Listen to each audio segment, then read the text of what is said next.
I think the municipal government needs to be much more nimble in addressing economic changes. So for example, with the dated bylaws we have about land use in vacant spaces, if we can be quick and adaptable and allow different businesses and services to set up shop in that open space, we could have our people being able to do more than one thing at one time in one place. The other thing I think we need to do is leverage the talent of our local entrepreneurs, artists, and business leaders, and have them talk to potential prospects and tell them why they live in Calgary. I think that would attract a lot of really great businesses here.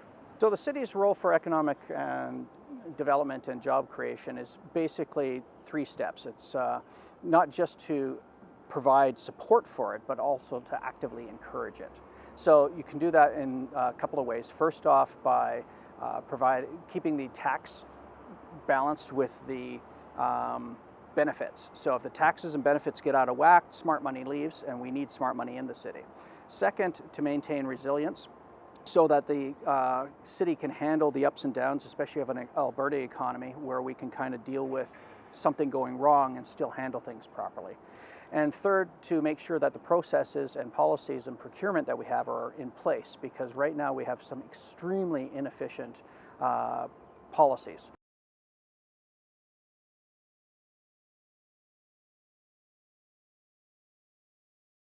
So I'm put a lot of thought into it, and I think I'm going to work on resilience, because resilience covers two things. It covers the ability to respond to a problem and to react to it very quickly, and also requires you to maintain the ability to have money or financial resources to handle problems that you weren't expecting. So there's a combination of those two. And at the city level, that would be making sure that you have good infrastructure, good transportation, good police, and so on, but also make sure that you have a good balance sheet and that you have the money to be able to handle something that's unexpected, like a big flood or whatever. Better money management is really about looking at what's coming in and what's going out. And one of the things that I would advocate is an annual departmental budget review. If we can find savings every year in a budget, we could funnel it towards important services or important projects that are currently only being funded by taxation.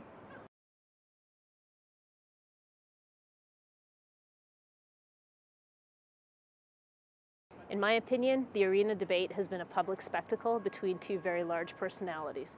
What we need is for the city's finance team and the Flames finance team to sit down, hammer out 2 or 3 scenarios, present them to senior administrators, and then have it come forward to council as well as the team owners for a decision.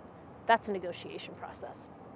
So from my perspective, the proper approach would be to look at it from the city perspective as an investment using taxpayer dollars, but to keep in mind that it does have an arts and entertainment value, like a small premium over that. So I would be kind of in the generous realm, not treat it just as I'm buying a pencil or something like that. It has more intrinsic value than that.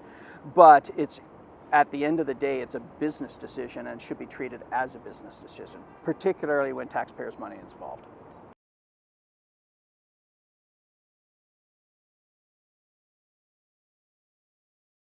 There's a lot of issues in the ward, but the biggest issue, I think, is that the residents feel that they have been consistently ignored, left out of meaningful conversation, and really taken for granted. What I would do is a combination of two things. First off, make sure that Ward 3 is actually part of the map in councillors' minds. It's not just on paper, but actually there, and actually, even if I have to drag them into the ward and give them a tour. The second part is to make sure that the ward office is, first off, fully aware of everything that's going on in the ward. And I think every ward office would want that. So I think that's something I can get people on board with. Ward 3 has been overwhelmed by growth and overlooked for infrastructure and services for about 3 decades.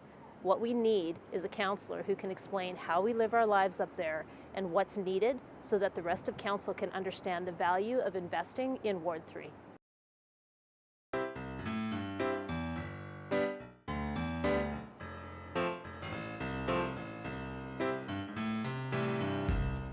Kitten mittens. To be honest, I just prefer doing a slow dance with my wife. It's easy and it's really hard to screw up.